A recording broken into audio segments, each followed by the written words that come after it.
گزشتہ کل آپ نے پڑھا تنوین اور نون ساکن۔ تنوین دو زبر دو زیر دو پیش کو کہتے ہیں، اور نون ساکن جس نون پر جزم ہو اس کو نون ساکن کہتے ہیں۔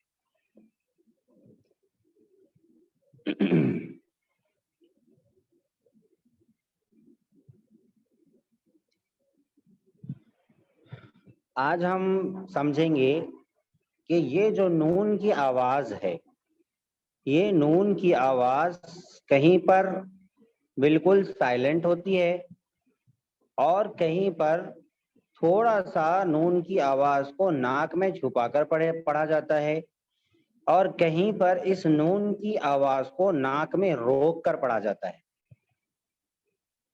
کہیں پر بالکل صاف نون کی آواز کو ظاہر کر کے پڑھتے ہیں، اس کو اظہار کہتے ہیں، اور کہیں پر نون کی آواز کو میم سے بدل کر پڑھتے ہیں، اس کو اقلاب کہتے ہیں، اور کہیں پر نون کی آواز کو بالکل سائلنٹ کر دیتے ہیں، اس کو ادغام بلا غنہ کہتے ہیں، اور کہیں پر نون کی آواز کو تھوڑا سا چھپا دیتے ہیں، اس کو ادغام مع الغنہ اور ادغام ناقص کہتے ہیں، اور کہیں پر نون کی آواز کو مکمل طور پر چھپا دیتے ہیں۔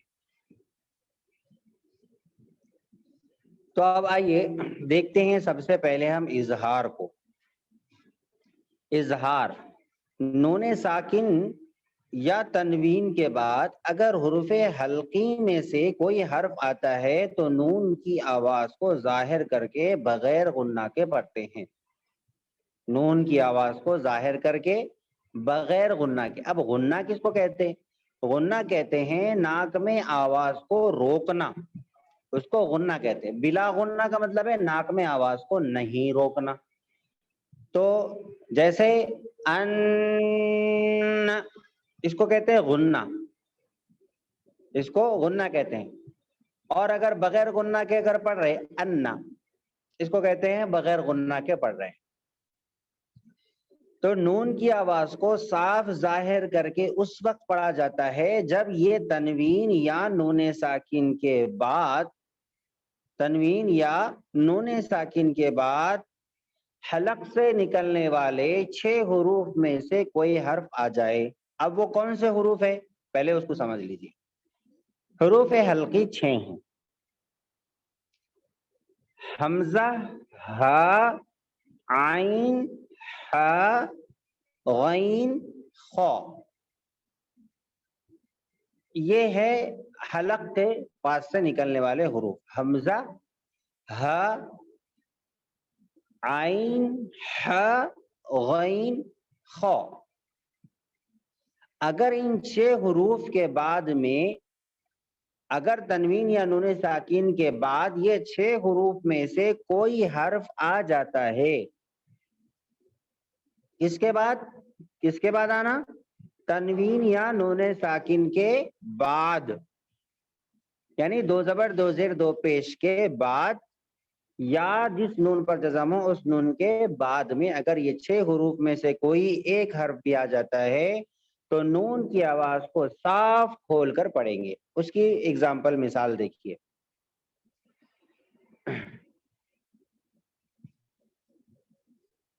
جیسے یہاں پر دیکھیے، آپ سیکنڈ لائن میں دیکھیے، لیمن خشیہ، یہاں پر نون پہ جزم ہے، اس کے بعد میں کون سا حرف ہے؟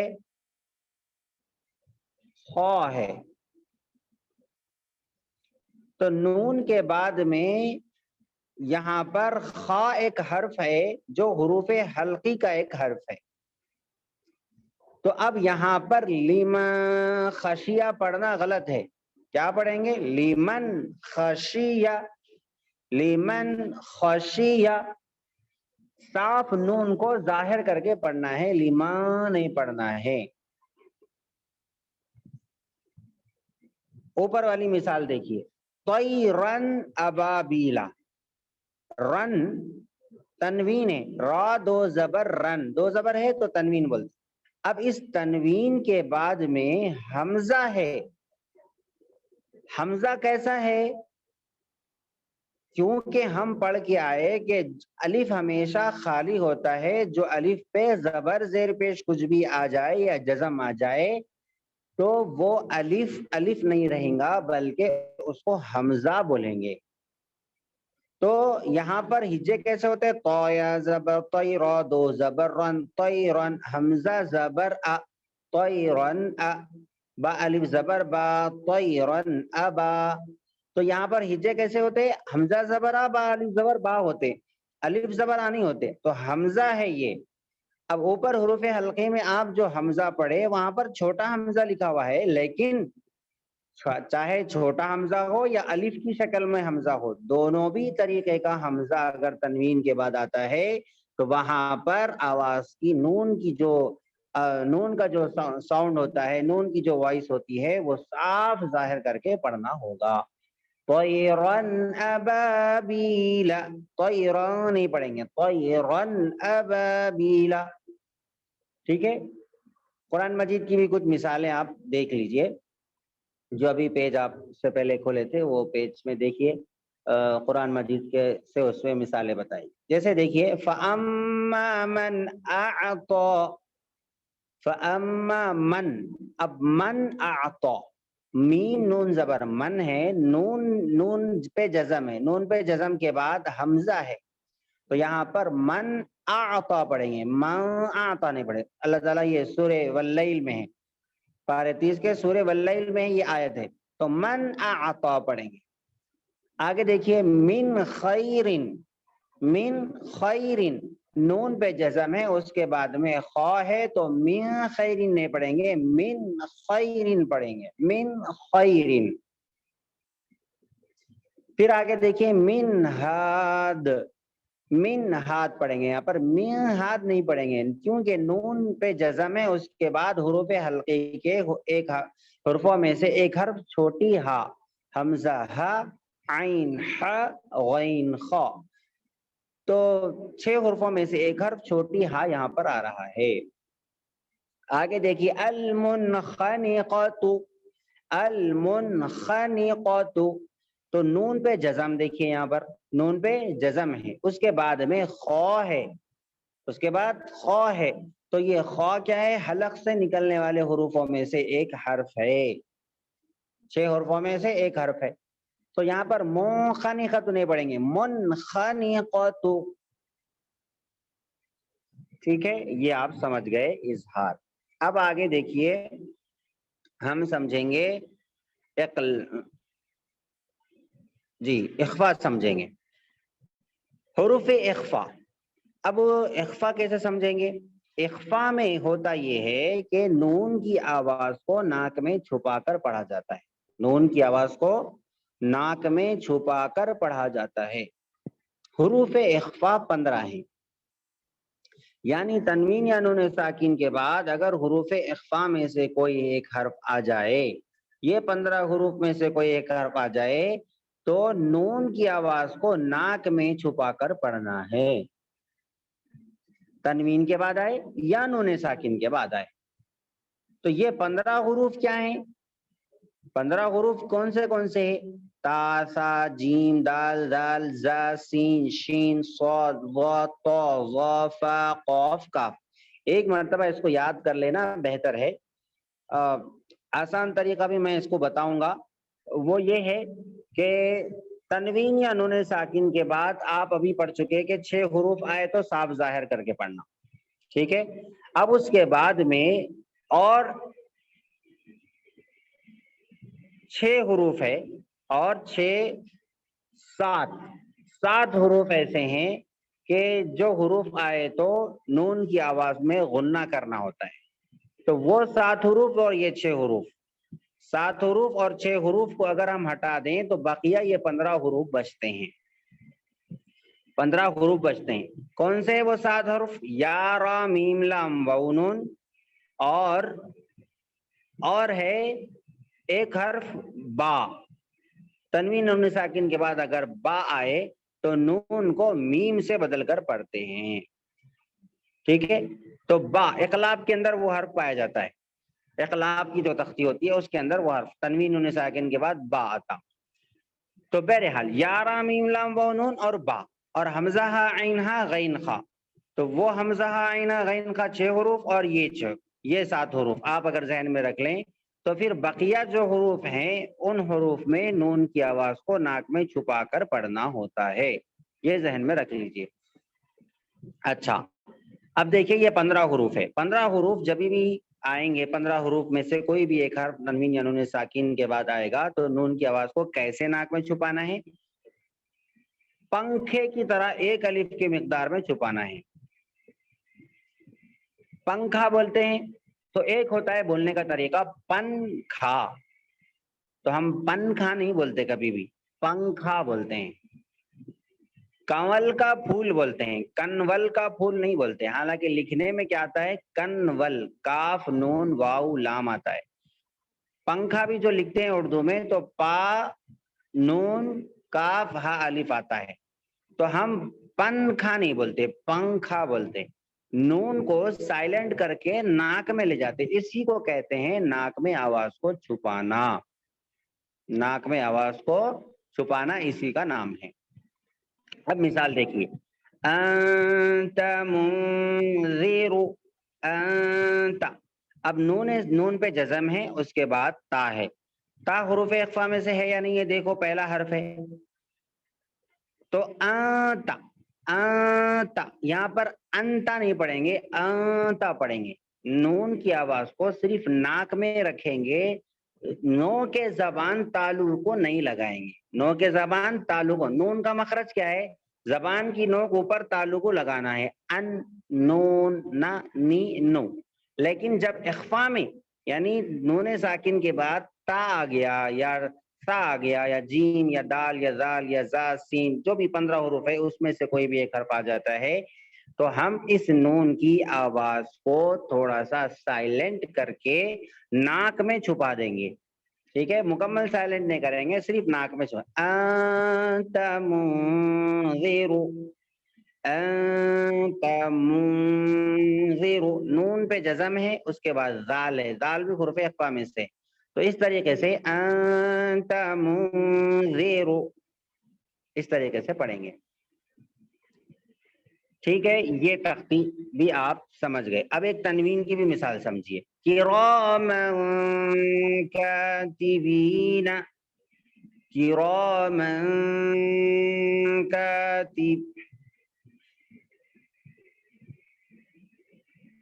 تنوین ہے، یہاں دیکھو تنوین ہے، تنوین کے بعد حروف اخفا کے حروفوں میں سے ایک حرف کیا آ رہا؟ کاف آ رہا. حروف اخفا کے حروفوں میں سے ایک حرف کاف آ رہا. تو کراما، کراما پڑھیں گے، من نہیں پڑھیں گے. حالانکہ میم دو زبر کیا ہوتا؟ من ہوتا. آپ پیچھے تنوین میں پڑھ کے آئے، میم دو زبر من، حمزہ دو زبر ان، با دو زبر بن، تا دو زیر تین، ایسا پڑھ کے آئے، میم دو زبر من ہوتا. لیکن اگر اس تنوین کے بعد میں حروف اخفا میں سے کوئی حرف آ جا رہا ہے تو وہ من اب من نہیں رہے گا بلکہ ماں بن جائیں گا. کراما کاتبین اس طریقے سے پڑھیں گے. ٹھیک ہے، آپ سمجھ گئے اب اخفا کی تختی. اب اس کے بعد سمجھیے اقلاب کی تختی. اقلاب نون ساکن یا تنوین کے بعد، نون ساکن یا تنوین کے بعد اگر با آ جائے تو اس کو میم سے بدل کر غننے کے ساتھ پڑھتے ہیں. نون ساکن یا تنوین کے بعد اگر کیا آ جائے؟ با آ جائے تو تنوین یا نون ساکن کو میم سے بدل کر غنہ اور اخفا کے ساتھ پڑھیں گے. تو با آ جاتا کبھی کبھی، تنوین کے بعد آتا یا نون ساکن. اب اس میں جو ہے ہوتا یہ ہے کہ قرآن مجید میں عام طور پر نون کے اوپر چھوٹا میم لکھ دیتے تاکہ اشارہ رہے اور ذہن میں رہے کہ یہاں پر نون نہیں پڑھنا ہے بلکہ میم پڑھنا ہے. تو آپ یہ بات ذہن میں رکھیے کہ دیکھو بھائی نون کے اوپر اگر چھوٹا میم آ رہا تو وہاں پر من نہیں پڑھیں گے، مم بخیلا پڑھیں گے. تو اب یہاں پر میم نون زبر من نہیں رہے گا وہ، بلکہ میم میم زبر مم رہیں گا. میم میم زبر مم، با زبر با، مم با، خا زیر خی، مم بخی، لام زبر لا، مم بخیلا، مم بخیلا، ایسا پڑھیں گے اس کو. ٹھیک ہے، تو من بخیلا نہیں پڑھیں گے، مم بخیلا پڑھیں گے.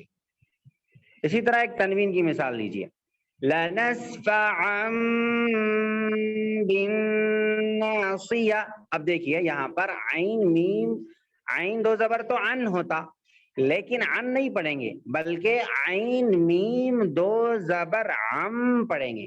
ہجے کیسے کریں گے؟ عم، لنسفعا بالناصیہ، لنسفعا.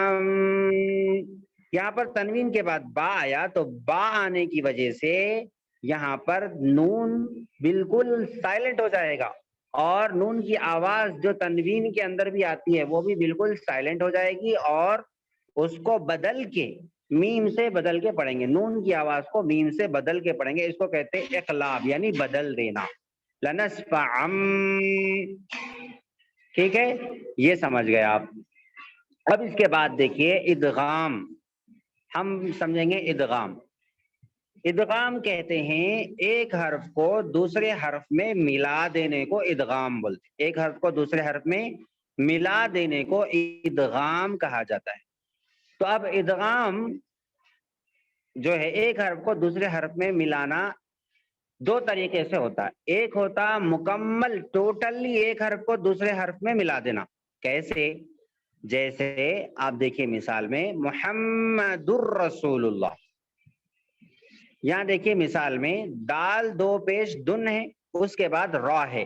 تو اب یہاں پر دیکھیے لا الہ الا اللہ محمد الرسول اللہ پڑھتے، محمد رسول اللہ نہیں پڑھتے، کیونکہ تنوین کے بعد اگر را آیا یا تنوین کے بعد اگر لام آیا تو تنوین کی نون کی آواز کو یا نون ساکین کی نون کی آواز کو نہیں پڑھتے. کیا پڑھتے؟ ڈائریکٹ اس کے بعد والے حرف سے ملا کے پڑھتے. محمد الرسول اللہ، محمد رسول اللہ نہیں پڑھتے، محمد الرسول اللہ. ٹھیک ہے، یہ تنوین کی مثال ہو گئی. آگے دیکھیے من ربک، نون ساکن کی مثال ہے. میم نون زیر من، را زبر را لکھا ہوا ہے یہاں پر، لیکن نون نہیں پڑھتے. اب ہجے کیسے کریں گے؟ میم نون را زیر مر، مر پڑھیں گے. یہاں پر نون کیا ہو جائے گا؟ سائلنٹ ہو جائے گا. میم نون را زیر مر، من رب. اب من کو چھوڑ دیجیے، اب نون کو چھوڑ دیجیے، مر ربکا، مر ربکا. اس طریقے سے پڑھیں گے، نون بالکل ہی ختم ہو جائے گا. آگے والے حرف سے اس کو ملا کے پڑھتے. اس کو بولتے ادغام تام. ادغام تام، ادغام بلا غنہ، یعنی یہاں پر نون کی آواز کو نہ تو ناک میں چھپا رہے نہ تو ناک میں روک رہے، بلکہ ڈائریکٹ نون کو آگے والے حرف سے ملا کے پڑھ رہے. مر ربی کا. ٹھیک ہے، یہ ہو گیا مر ربی کا. اب لام کی مثال سمجھیے. اگر اسی تنوین یا نون ساکین کے بعد لام آ جاتا ہے تو ہم پڑھیں گے من لدنہ، جیسے یہاں پر لکھا ہوا ہے من لدنہ. میم نون لام زبر من لا ایسا لکھا ہوا ہے، لیکن یہ نون کو آپ کیا کر دیں گے؟ نہیں پڑھیں گے. ڈائریکٹ آگے والے حرف سے، دیکھو آگے والے حرف سے کیسا ملانا سمجھنے کے لیے وہاں پر دیکھو آگے تشدید ہے. تشدید یعنی ڈبلو جیسا جو ہے اس کو تشدید بولتے. ڈبلو جیسا جو ہے چھوٹا سا اس کو تشدید بولتے. تو تشدید والے حرف کا قاعدہ یہ ہے کہ اس کو پیچھے والے حرف سے ملا کے پڑھتے ہمیشہ. تو اب اگر ہم پیچھے والا حرف ہی یعنی نون کو خود ملانا ہے اس سے پیچھے والے سے، کیونکہ جس نون پہ جزم ہو اس کو پیچھے والے حرف سے ملا کے پڑھتے ہیں، جو بھی حرف پہ جزم ہو اس کو خود پیچھے والے حرف سے ملا کے پڑھتے. پھر اب تشدید ہے، تشدید کو بھی پیچھے والے حرف سے ملا کے پڑھتے. جب پیچھے والا خود بے سہارا ہے تو اس کو چاہیے کہ اپنے سے اور پیچھے والے کا سہارا لے. تو اب یہاں پر لام تشدید ہے، اس لام تشدید کو اس ڈبلو بھائی کو پیچھے والے کا سہارا چاہیے، لیکن پیچھے والا خود بے سہارا ہے، تو اس کو اور پیچھے جانا پڑے گا، اور وہ حرکت والا جو ہے، یعنی جو طاقتور ہے حرکت والا، میم زیر می، تو اس کا سہارا لینا پڑے گا، اس کو مل لدنہ پڑھنا پڑے گا ڈائریکٹ، میم لام زیر مل لام زبر لا مل لا مل لا. اب من لا نہیں پڑھیں گے، من لا نہیں پڑھیں گے، مل لا مل لدنہ، ٹھیک ہے، ڈائریکٹ تشدید والے حرف سے ملا کے پڑھیں گے. ایک اور مثال تنوین کی بھی دیکھ لیجئے، کل لہو. اب یہاں پر اصل میں لکھا ہوا تو کیا ہے، لام دو پیش لن، لام دو پیش لن، لیکن اس لام کے بعد میں بھی اور ایک لام ہے، اس لام پہ بھی تشدید ہے. اب وہ تشدید والے کو پیچھے والے سے ملانا ہے، تو اب کیسے ملائیں گے، کل، کاف لام پیش کل، لام لام پیش لل، کل پڑھیں گے، کل نہیں پڑھیں گے، کل، ٹھیک ہے، کل لہو، نون کی آواز کو غائب کر دینا ہے بس یہاں پر. تو یہ ہو گیا ادغام بلا غنہ، ادغام بلا غنہ. اب اس کے بعد آپ پڑھیں گے ادغام مع الغنہ. تنوین نون ساکن کا قاعدہ ہے ادغام مع الغنہ. مع الغنہ کا مطلب ہوتا ہے کہ تنوین نون ساکن کے بعد میں اگر یا واو میم نون، یا واو میم نون آئے تو نون کی آواز کو ناک میں تھوڑا سا چھپا دیں گے اور روک لیں گے، ناک میں آواز کو تھوڑا سا چھپا دیں گے اور روک لیں گے. کیسے روکیں گے، اس کی مثال دیکھیے. تنوین نون ساکن کے بعد اب میم آیا سمجھیے، رسول من اللہ، لام دو پیش لن ہے لیکن لن کے بعد میم ہے اور میم پہ تشدید ہے. تو اب یہاں پر تنوین کے بعد میم آیا تو یہاں پر لن نہیں پڑھیں گے، لم رسول. تو یہاں پر تھوڑی سی تنوین کی آواز بھی آ رہی ہے، ناک میں چھپ رہی ہے، اور تھوڑا سا اس کو میم سے ملا بھی دے رہے ہیں. تو نون کی آواز جو ناک میں جا رہی ہے وہ ناک میں جاتے ہوئے میم سے مل جا رہی ہے. من اللہ رسول من اللہ، رسول نہیں پڑھیں گے، رسول. سمجھ میں آئی کہ بات. تو تنوین کے بعد میم آیا ہے، اگر یا واو میم نون، چار حرف، یا واو میم نون، تو یہاں پر میم کی مثال دی گئی. میم اگر آ رہا ہے تو یہاں پر تنوین کی آواز کو ناک میں چھپا رہے، ناک میں روک رہے. آگے دیکھیے صراطا مستقیما، یہاں پر بھی دیکھیے آپ کو بہت اچھی طریقے سے سمجھ میں آئے گا. ادغام بالغنہ، ادغام بالغنہ یعنی غنے کے ساتھ مال غنہ، اور ایک ہے ادغام بلا غنہ. تو یا را میم لام واو نون 6 حرف ہے. اب ادغام بالغنہ کے یا واو میم نون ہے یعنی مال غنہ، غنے کے ساتھ میں یا واو میم نون آئے تو غنے کے ساتھ میں پڑھیں گے، اس کو غنے کے ساتھ میں پڑھیں گے، یعنی کہ بالکل ہی نون کو غائب نہیں کریں گے بلکہ ناک میں روک کے پڑھیں گے. جیسے فَمَن يَعْمَلْ مِثْقَالَ ذَرَّةٍ خَيْرًا يَرَهُ. اب اس میں دو مثالیں ہیں اس آیت میں.